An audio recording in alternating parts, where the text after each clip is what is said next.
Mystery Flesh Pit National Park 2007 Disaster Timeline. 10:29 a.m. July 4th, unseasonably high rains forced park administrators to cancel a July 4th concert and fireworks display scheduled to take place on the surface park grounds. Many visitors who had already purchased tickets to the event become upset, and a decision is made to extend the park hours until midnight for those who had purchased event tickets. 8 p.m. July 4th, normal closing time for the national park. A typical shift change of reduced night staff in the control room takes place. 9:16 p.m. July 4th, harvesting crews working in the western extremities of the organism set a new extraction record to meet a quota for bonuses in time for the holiday weekend. 9:30 p.m. July 4th, control room operators initiate a routine system self-test and discover a relay fault error resulting from increased electrical demand from mining equipment and tourist infrastructure. A control room operator logs the fault and notifies an on-duty engineer. 9:41 p.m. July 4th, water drainage from surface rain into the entry orifice begins to collect in the sand gullet. Drainage pumps are automatically activated by a sensor system but fail to initialize due to the relay fault. An emergency backup pump running on a separate emergency circuit is automatically activated. 9:42 p.m. July 4th, a critical alarm in the control room alerts operators that the emergency water pump has seized and is inoperative. Under-lubrication of the pump's impeller bushings resulted in corrosion due to the moist interior of the flesh pit environment. 9:48 p.m. July 4th, technicians arrive at the primary pump station to discover the sand gullet almost completely submerged. Water begins to pour over the dorsal respiratory ridge and into bronchial bulbules. Control room operators divert power to hydraulic stent rams to brace for expected choke response. 9:51 p.m. July 4th, technicians repair the relay fault as control staff reset the park's electrical grid. The grid is offline for 45 seconds. The automatic PA system does not notify guests as the system is scheduled to automatically shut down at the normal 8 p.m. closing time. The temporary lapse of lighting causes many guests to become panicked and return to the main gantry lift at the lower visitor center. 9:52 p.m. July 4th, a choking action from the organism begins 31 seconds into the electrical reset. The main dorsal trunk violently flexes. Lack of power to hydraulic arming rams causes irreparable damage to several sections of internal infrastructure. 9:53 p.m. July 4th, as the electrical system finishes the reboot cycle, the dynamic hydraulic actuators supporting the lower visitor center overcorrect for stability, not accounting for the shift in the wall lining of the nexial cavity in which the visitor center facility is anchored. 2 of the 6 structural supports are torn from their foundations, which causes the facility to list 20 dag off vertical. The base joint of the vertical entry gantry is bent beyond its design limit angle. 9:54 p.m. July 4th, the master alarm is tripped automatically. Surface facilities are notified as response teams are given the order to mobilize. 9:56 p.m. July 4th, park rangers are dispatched to rescue groups of visitors trapped in partially collapsed tunnels and trails. 10:03 p.m. July 4th, continued movement of the organism combined with rainwater causes one of the upper entry gantry supports to slip. An outbound elevator conducts an emergency stop stranding over 24 visitors. 10:05 p.m. July 4th, tremors registered as far away as the DFW Metroplex. 10:06 p.m. July 4th, soil liquefaction destabilizes surface facilities in and around the organism. Dilation anchors begin retracting to keep the entry orifice open. 10:12 p.m. July 4th, a master failsafe is activated by the automated park management system. 20,000 liters of aconitine compound are injected into the superorganism via a distributed network of relay stations located throughout its known internal anatomy. 10:12 p.m. July 4th. Tremors and convulsions intensify as the entry gantry connection to the lower visitor center detaches completely. The lower visitor center begins to collapse downward into the nexial cavity. 12 p.m. July 4th. Peristaltic muscle action of the nexial cavity begins to exert substantial pressure on the outer structure of the lower visitor center facility. 10:15 p.m. July 4th.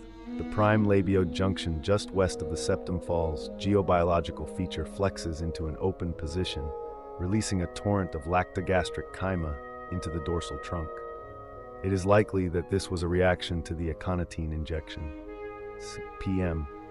July 4th, peristaltic spasms force the caustic chyma slurry through the nexial cavity and up through the lower and upper moisture crops towards the surface orifice. 16 p.m., July 4th. Many guests attempting to flee the stalled elevator near the entry orifice attempt climbing out the upper moisture crop, but are ultimately unsuccessful due to torrential rains, causing the surfaces to become very slippery. Many end up falling back into the maw. 10:17 p.m., July 4th. The chyma slurry erupts from the surface orifice in a geyser several hundred meters in height. Large pieces of undigested organic matter crush several vehicles and damage windows. 10:19 p.m., July 4th. Following the several-minute-long ejecta event, a deep and incredibly loud roar erupts from the entry orifice as ground tremors intensify further. Large extremities begin surfacing through bedrock and soil approximately 120 kilometers from the entry orifice. 10:25 p.m., July 4th. The acrid smell of the gastric ejecta can be detected as far as Odessa, Texas. 10:26 p.m., July 4th. 2 Park Service vehicles and a tour vehicle containing Park Service employees and several guests attempt to ascend through the entry orifice tube. 10:27 p.m., July 4th. Peristaltic action crushes one of the tour vehicles and sucks the other 2 vehicles back into the nexial cavity and down into a digestive organ. These vehicles are presumed destroyed. 10:58 p.m., July 4th. The Pentagon is given authorization from the White House to use nuclear force if necessary to prevent the organism from entering an active and/or ambulatory state. 11:02 p.m., July 4th. The on-site operations director within the lower visitor center control room initiates a final fail-safe measure in the form of the redacted. 02 p.m., July 4th. Master event log records successful spin-up of the redacted. 11:05 p.m., July 4th. Lower visitor center structural integrity is critically compromised, resulting in total collapse. 11 p.m., July 4th. Data connection with lower visitor center is severed. 11:13, July 4th. Spasms and motor action of the superorganism begins to noticeably subside. Response teams begin to descend into the surface orifice to attempt rescue operations. 11:19 p.m., July 4th. Response team encounters visitor group, which had attempted escape from stalled elevator. Most are dead. The remainder are mortally wounded and partially digested due to caustic gastric ejecta. 11:42 p.m., July 4th. Radio contact established with Ranger vehicle trapped within Oyster's Shame. Due to ventricle closure, no feasible rescue strategy can be developed before complete mastication occurs. 11:56 p.m., July 4th. Response team confirms that redacted and associated facility are still intact and operating. 58 p.m., July 4th. Texas Gov. Rick Perry formally declares a state of emergency for Gumption County. 12:22 a.m., July 5th. Response teams route data/power umbilical to new base camp in redact facility. 12:35 a.m., July 5th. 3 inner pit life forms are identified as having been ejected onto the surface. 15 visitors are injured and 7 are hunted by inner pit life forms during panicked evacuation of surface resort. 12:41 a.m., July 5th. Park staff managed to kill the 3 large life forms. 1:02 a.m., July 5th. National Guard helicopters begin delivering supplies and personnel to aid in site containment. 58 a.m., July 5th. Field hospital is constructed to care for wounded visitors and staff. 2:37 a.m., July 5th. Initial damage surveys report catastrophic destruction of internal park infrastructure. Pit geobiology has dramatically changed in hazard level. 3 a.m., July 5th. Emergency teleconference of Anodyne Executive Leadership. National Parks Director and Secretary of the Interior are present. 12 a.m., July 5th. Executive decision is made to initiate FEMA response and assemble a task force for containing superorganism. 4 a.m., July 5th. Media helicopters and vehicles begin to report on the scope of disaster. 4:39 a.m., July 5th. Base camp technicians begin to spin down. Large fractures due to inertial stress have appeared on mineral components. Engineers advise against reinitializing until mineral components can be replaced or repaired. 6:08 a.m., July 5th. Ground personnel begin assembling a pump system to inject industrial sedatives into the superorganism. Transport trucks containing industrial sedative arrive. 9:45 a.m. July 5th, emergency teleconference of Anodyne shareholders.